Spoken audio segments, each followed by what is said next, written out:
When someone says you should use a product or service, you're skeptical, and you should be. Which is why Myers Auto won't ask you to trust them for your vehicle repair and maintenance. However, they will ask you to trust their customers. I first met Dwayne 10 years ago, looking for a shop to do transmission work on my antique Jeep. I have quite a few Jeeps ranging in age from 1946 to brand new. Truly, for all my automotive needs, I trust Myers Auto. Find out for yourself. Myers Auto, just north of L on 140th Street. Woodhouse Chrysler Dodge Jeep Ram is bringing you more this holiday season, finishing the year with big savings on the entire model lineup during the Wrap Up the Year sales event. Save up to $13,000 off MSRP on a 2024 Ram 1500 Crew Cab Laramie 4x4 for qualified buyers. Explore all our year-end lease and finance deals at WoodhouseCDJRBellevue.com or WoodhouseChryslerJeepDodge.com. This is Woodhouse. With approved credit, tax title license extra. When financed with Chrysler Capital, $299 doc fee to its signing. Stock number BC240134. Offer expires 12/31/2023. See dealer for details.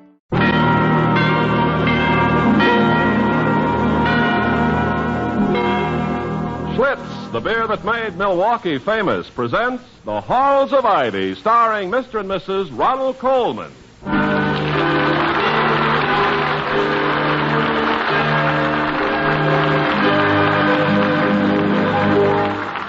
Good evening, this is Ronald Colman. And Benita Colman. Inviting you to join us again on the campus of Ivy College as the guests of our sponsors, the brewers of Schlitz Beer. The taste of Schlitz, the taste so many people prefer, has made Schlitz Beer first in sales in the USA. If you like good beer, do as millions of people are doing all over the nation. Ask for Schlitz, the most popular beer in history. And now, the Halls of Ivy. Halls of Ivy that surround us here today. Welcome again to Ivy. Ivy College, that is, in the town of Ivy, USA. At this time of the year, academic responsibilities are pushed around by social obligations. And while great public issues wait for action, momentous personal decisions must be made. For instance, what gifts to buy for Aunt Edith and Cousin Ted. Dr. William Todhunter Hall, president of Ivy, in common with most men, solves such major problems by leaving the Christmas shopping to his wife, Victoria, who at the moment comes in laden with packages. Toddy, help! Whoops! Quick! Coming, darling, coming. Good heavens, where are you? Oh, here I am, under Mrs. Merriweather's silver salver. Oh, here. Now, be careful. You better unload me by layers. Now, take off the top one first, but watch it. That's the Wellman's Lazy Susan. I've got it. The Wellman's what? Well, you know, it's a whirligig for nuts and pickles. I got them in one in Chartreuse. A whirligig for Wellman. Nuts and pickles, yes. Yeah. Make a nice lyric for a song, don't you think? Let's save up our dimes and nickels and buy old pickle puss some pickles. Let me sit down and get my breath. It was rough going at the Ivy department store today. I think it's really very intelligent of you to let me do the shopping, darling. A mere man could never survive it. Yes, but just a few days ago, I did venture forth on a secret mission. Oh, Toddy, something for me? In an unguarded moment, I was swept into the whirlpool of shoppers, only to find that every woman in sight seemed to think I was the same size as her husband. What? Would you mind trying this hat on? He has a head like yours. And hold this shirt up a moment, please. I think you're about the same across the shoulders. Oh, darling. Well, I began to feel my identity slipping, being so many women's husbands. Well, being what so many women would like their husbands to be. Did you find what you were looking for? Well, I found a charming little porcelain figurine of an Arcadian shepherdess, which I thought you'd like. For my dressing table, yes. But why did you tell me? Because it turned out to be a receptacle for used razor blades. Vicky, I deplore the current trend toward gadgetry and gimcrackery. Everything must be made to look like something else. And then hollowed out, so that it may be planted with some creeping greenery. Statuettes of the Venus de Milo, with electric clocks set into her midriff. The graceful spinning wheels of our grandmothers, tortured into magazine racks. French dolls into telephones. And lamps. Lamps!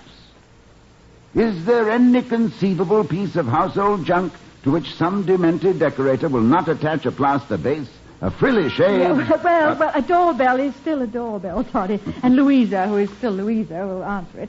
Well, it's probably just as well. I would have aroused myself to such a pitch of violence that I might have had the neighbors coming to your rescue. I would like to speak to Dr. Hall. Why, Professor Heaslip, come in. Well, greetings, Skipper. Good afternoon, fair lady. Hello, Professor Heaslip. I see the bounteous spirit of Christmastide has placed its tinsel fingers on the presidential hearth. Oh, that's one way of putting it.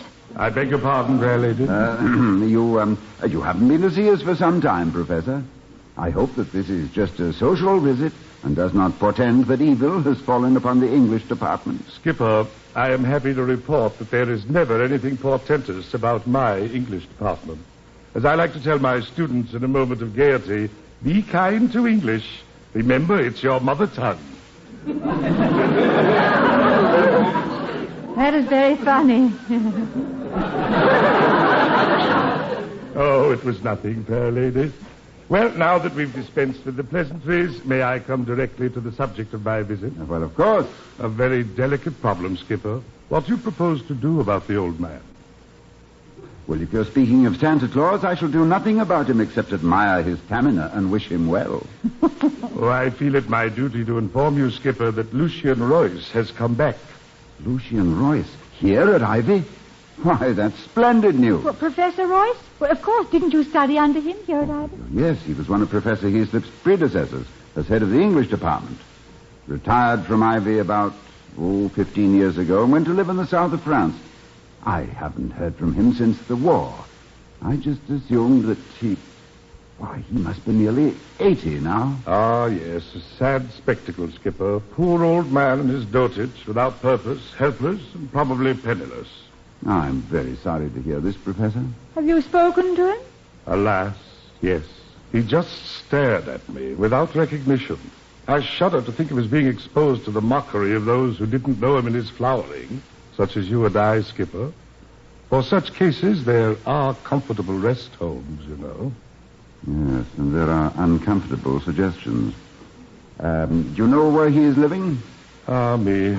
Poor old fellow seems to be living on a bench in front of Emerson Hall, just nodding and smiling and offering bits of candy to the students. Anyway, that is where he was when I passed by there just now. I see. But before we dispose of Professor Royce, the least we might do is to welcome him back to Ivy. Well, you're the skipper. It's your ship. However, I should be on guard lest sentiment overrule sound judgment in the matter. Oh, dear me, look at the time. I'm overdue at semantics. Good day, fair lady. Good day. Goodbye, Professor Heaslip. Now, why is he being so awful about Professor Royce? Well, because Heaslip, for all his false heartiness, is an insecure man. He's terribly afraid that Professor Royce may overshadow him, as well he might. Royce is, and will be at any age, a great human being.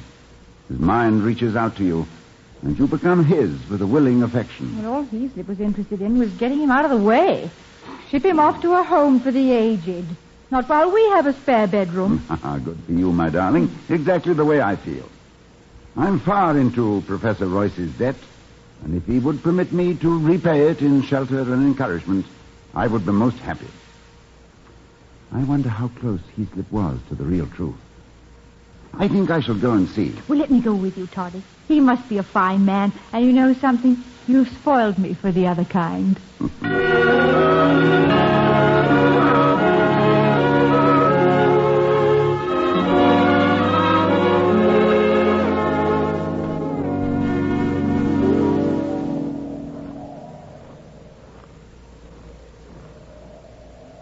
There he is, Vicky, sitting on the bench. He's so much smaller than I remember him. Maybe the bigness you remember was inside of him. Toddy, I think he's asleep. Yes. Perhaps we shouldn't disturb him. We can come back. Wait, don't go.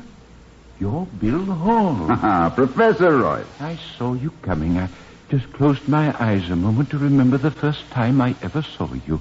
when you registered for my English class. Won't you and your beautiful companion sit down? Here, let me brush the snow away. I don't believe you ever met my wife, Victoria, Professor. Wife? Oh, yes.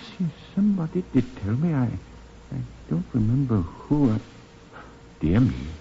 I never got around to sending my congratulations. I hope that you'll both accept them now, with the interest they've accumulated over the years. Why, thank you, Professor Royce. Now, that makes me feel like a bride again, but not that I ever really stopped. We're delighted to have you back, Professor. Only I wish you would let us know you were coming. I would like to have arranged a small get-together with some of your old friends. That's kind of you, very kind, but I came back to have one more look at Ivy and to see if the reality of it is as green as my memories. You know, I sometimes forget what happened last Saturday, but I can remember the hour and the day when I received my first appointment to the faculty here, and that's decades ago. Tricky thing, memory. Yes, and possibly the most precious of our possessions. A repository for the jewelry of our past, to which each of us has the single key. You know, I don't recall whether it was at my Aunt Edith's house or my grandmother's, but there was a sampler on the wall that I've remembered since I was a child. It said, "Memory is the power to gather roses in winter." Then I guess I have quite a large garden to take care of. Well, I hope there's one bud with a ticket on it labeled, "Genus Freshman. Species Bill Hall." Oh, there is, my dear. Yes. I can see him much better as an undergraduate than later on when he joined the faculty. Now tell me, Professor, what did William look like in those days? Fresh. Oh, I mean, bright-eyed and spick and span. Never talked much, though. Yeah, well, he got over that. And he was pretty shy. Was he? Old Maggie Spencer. Remember her, Bill? Oh, yes. Of course, she was my psychology teacher. Well, she used to think you were kind of a problem. Never opened your mouth in class, but always turned in the best papers. I told her not to worry. When you untied your tongue, you'd be a spellbinder. Oh, well, sometimes I think I've become more of a loose leaf binder. Filled with transient observations, assorted notes, and obsolete agenda. I bet you don't remember when Maggie Spencer was first appointed to Ivy. A woman professor of psychology? Oh, it was heresy. Caused one of the biggest... say, Bill, what time is it? Why, it's almost 4:45. Oh, I've got to hurry or I'll miss my dinner. Where are you staying, Professor? I tried to get close to the campus, but, well, it's more practical. I'm at Mrs. Shea's boarding house. It's only a 15-minute walk. I've enjoyed this, Bill, and, what was your first name, my dear? Victoria. Lovely name for a lovely girl. Bill hasn't changed, Victoria. Still bright-eyed and spick and span. Bye. Goodbye. Goodbye, Professor. Oh, Toddy, he's so nice. He's like a teddy bear. Vicky, remember what Charles Dickens said? Father Time is not always a hard parent, and though he tarries for none of his children, often lays his hand lightly on those who have used him well. And Heaslip wants to throw him on the ash heap. Well, I think we should have a nameplate put on this bench just for him. Yes, if anybody ever earned it. Oh, Toddy, look, he's forgotten his umbrella. But we can still catch him.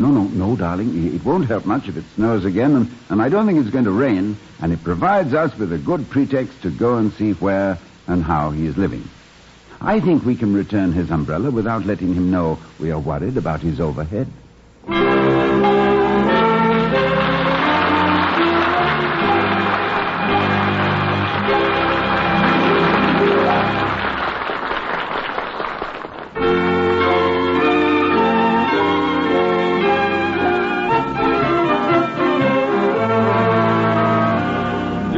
Many years here at Ivy, I've come to the conclusion that professors are not all absent-minded.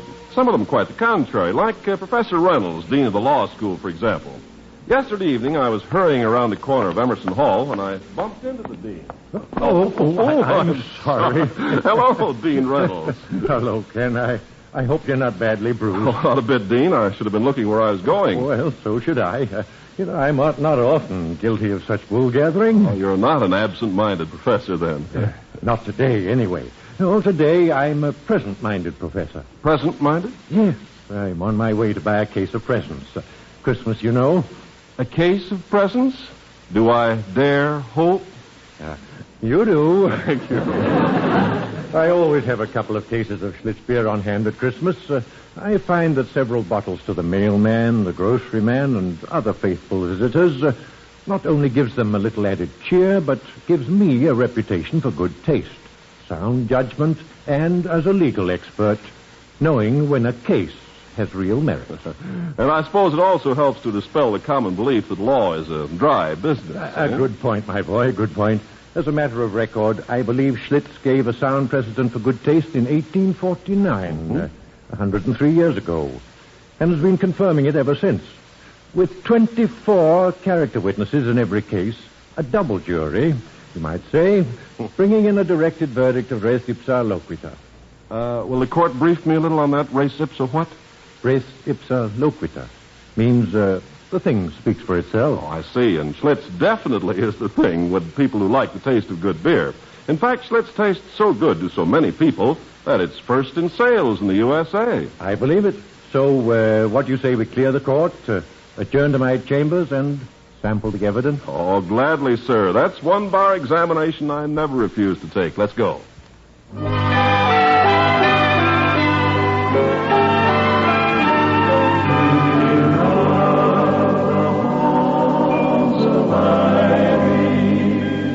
That surround us here today. Now to return to Ivy. It's the next day, and when Victoria Hall opens the door to Dr. Hall's study, she discovers an unexpected visitor. Why, Mr. Merriweather, I didn't know you were here. Miss Tate let me in, but up until this minute I didn't know why I came. But now that you're present, ma'am, I have the best of all reasons for being here. Oh, Mr. Merriweather, you should be put up in bottles and given to all women to be taken once a day as a tonic. Well, thank you, but I don't think my 1/16th Indian blood entitles me to be a medicine man. Say, do you know what your esteemed spouse wants to see me about? Said to get over here on the double. My words, not his. Not that I care, mind you. Any day that I can beat him to his own home and have a few cherished words with you is the day my caddy gets a $5 tip and never knows why. I haven't the slightest idea, Mr. Merriweather. This was one of his mysterious mornings. He muttered through his orange juice and was thoughtful through his toast and left with a quotation from Antony and Cleopatra. I know. No, it gives me a horrible sense of inferiority. All I can remember that's quotable is Humpty Dumpty or Little Boy Blue. I guess my heart goes where the mother goose goes. But what did Antony say to Cleo? Well, he said, "Fare thee well, the elements be kind to thee, and make thy spirits all of comfort." Ah, Shakespeare. What that man has done for the quotation mark. Well, hello, Bill. Ah, Mr. Merriweather, Vicky. Hello, darling. How are the elements? Kind to thee? You didn't have to rush, you know. It's no particular hardship just standing around making highly proper advances to your wife. Charles, if you did not admire my wife, I would begin to suspect your mental health. But I need your well-established sanity at the Board of Governors meeting this afternoon. I have a project in mind, and I've already won the reluctant approval of Mr. Maypole, our librarian. Well, that's where you've been all the morning, the library, huh? Yes, on behalf of Professor Royce. Royce? Royce. Well, that's right. Somebody did mention seeing old Royce wandering around the campus. He did a lot for this college in his day. Is it true he's back? Yes, he is. And while I know he'd resist any charitable gesture, I think he would look with favor upon the project I have in mind. Now, Charles, if you and I can swing it with the Board of Governors, then, Vicky, you and I can return the professor's umbrella this afternoon. Well, we'll each carry one end of it. And, Bill, don't worry about the Board of Governors. Clarence Wellman will be the opposition. naturally, as long as this is a humanitarian project. But we'll take care of him. And Mrs. Hall, is it painful to have your ears pierced? I don't know, Mr. Merriweather. Why? Well, when you think how often we have to pin Clarence's ears back, you'd think he'd make it easy for himself.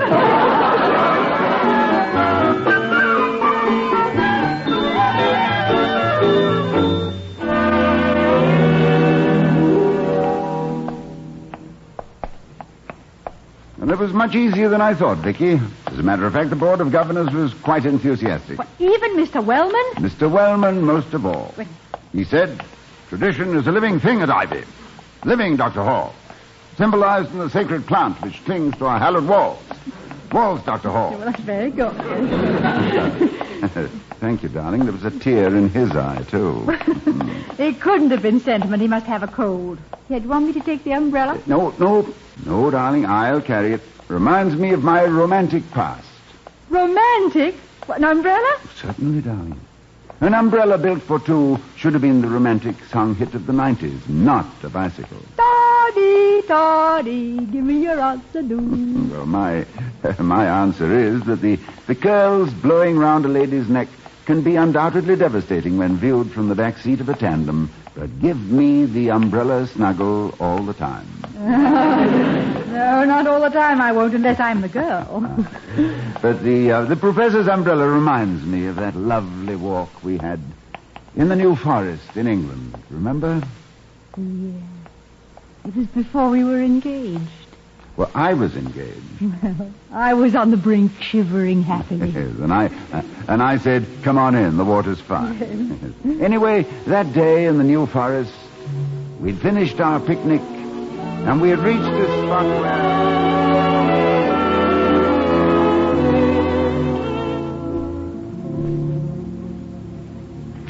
We'd better hurry, William.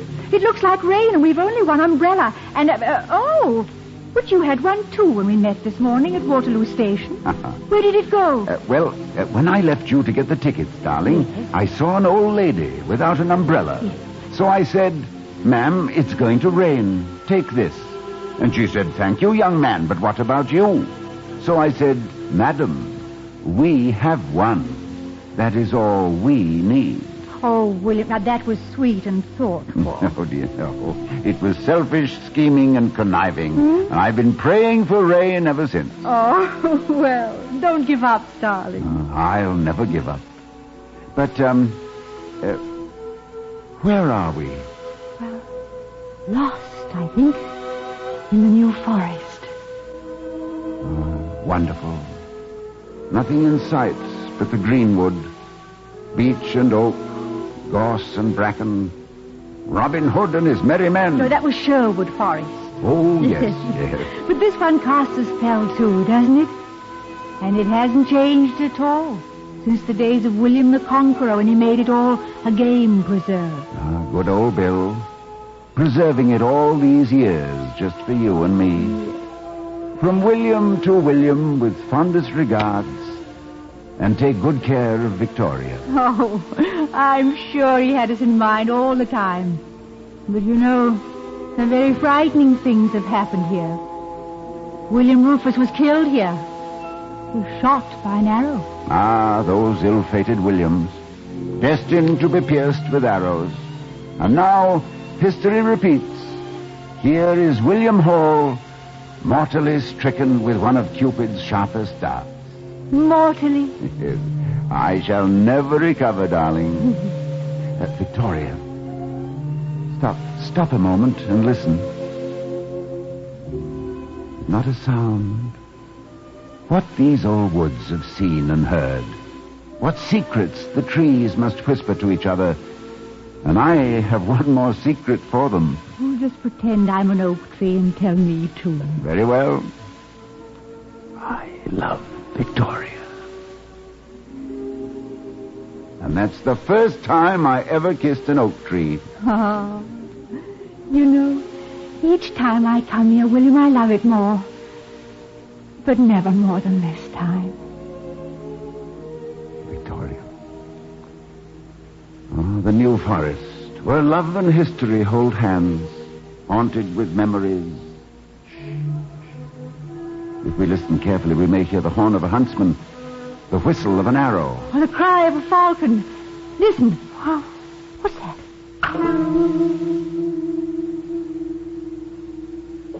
Well, that was an arrow. Where is it? Did you see it?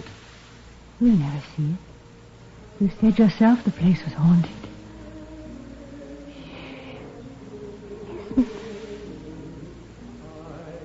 Someone singing. A lost troubadour, do you suppose? Oh, it may be.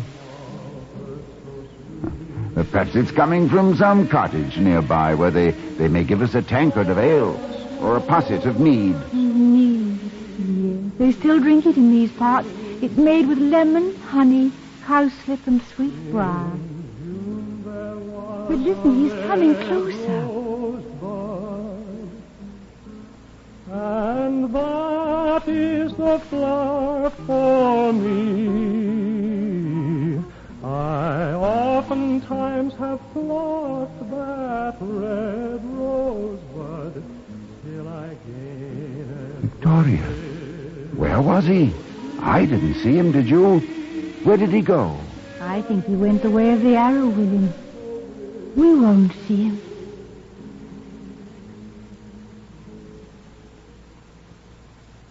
Oh, what wonderful things happen to you and me. Don't they? It must be. Love, my dear. Let's put up the umbrella. In a haunted forest, it's the only privacy we can expect. The sun is breaking through. I know it is, darling, but let's put up the umbrella. Darling! Why are you opening the umbrella? The sun shines. Where are you?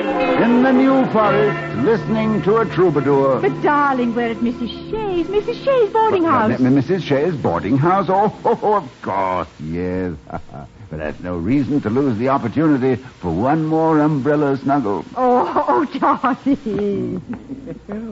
Well, I've been carrying that old umbrella around for years, and now I've finally seen a good use for it. Oh, Professor Royce. We were just coming to see you. Yeah, I hope you weren't worried about your umbrella. No, not at all. I'm always leaving it someplace. But it always comes back. And sometimes with the most charming people attached to it.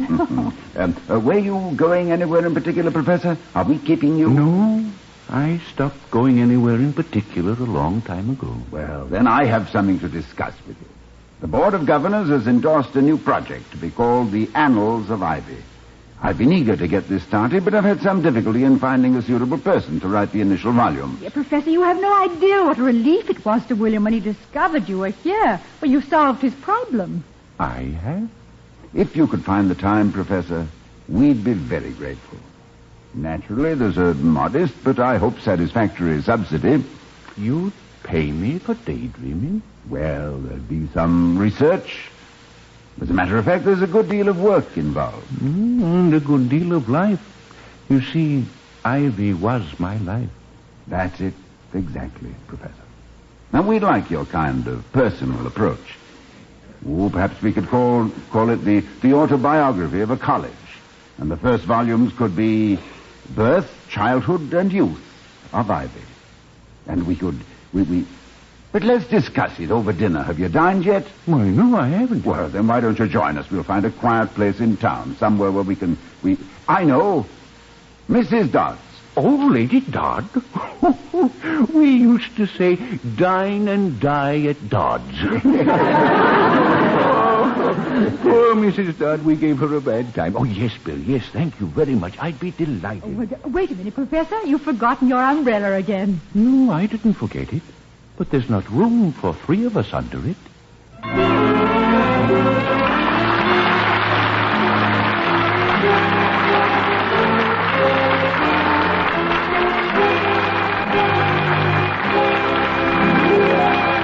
The Halls of Ivy, starring Mr. and Mrs. Ronald Coleman, has been presented by Schlitz, the beer that made Milwaukee famous.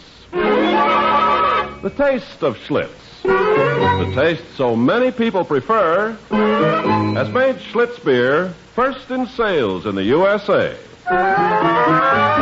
Why don't you, too, enjoy the most popular beer in history? Next time, every time. Ask for Schlitz beer. Now, here again are Mr. and Mrs. Ronald Coleman. Good night, everybody. Good night from all of us. And from our sponsor, the Joseph Schlitz Brewing Company of Milwaukee, Wisconsin, and its thousands of friendly dealers throughout the nation. Good night.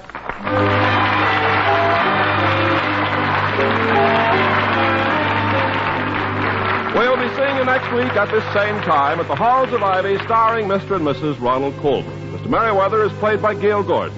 Professor Heaslip was Alan Reed, and Professor Royce was William Johnstone. Tonight's script was written by Barbara and Milton Merlin and Don Quinn. Music was composed and conducted by Henry Russell. The Halls of Ivy was created by Don Quinn, directed by Milton Merlin, and presented by the Joseph Schlitz Brewing Company of Milwaukee, Wisconsin, who invite you to enjoy on television the Schlitz Playhouse of Stars with Helen Hayes, Margaret Sullivan, Ronald Reagan, and more of the brightest names of Hollywood and Broadway. See your newspaper for time and channel. Ken Carpenter speaking. Oh, we love the halls of ivy that surround us here today, and we will not forget though we be far, far away. To the hallowed halls of ivy, every voice will bid farewell, and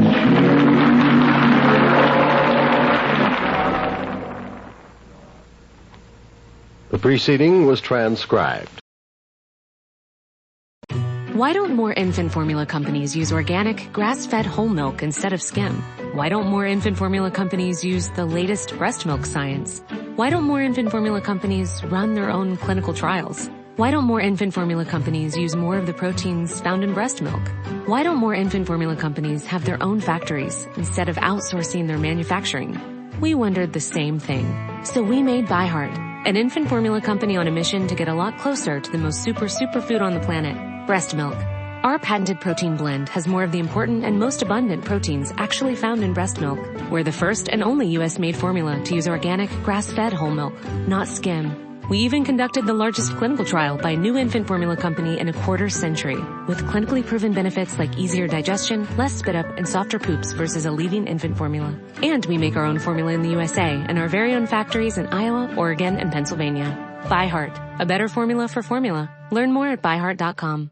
Hello, it is Ryan, and we could all use an extra bright spot in our day, couldn't we? Just to make up for things like sitting in traffic, doing the dishes, counting your steps, all the mundane stuff. That is why I'm such a big fan of Chumba Casino. Chumba Casino has all your favorite social casino-style games that you can play for free anytime, anywhere with daily bonuses. That should brighten your day a little.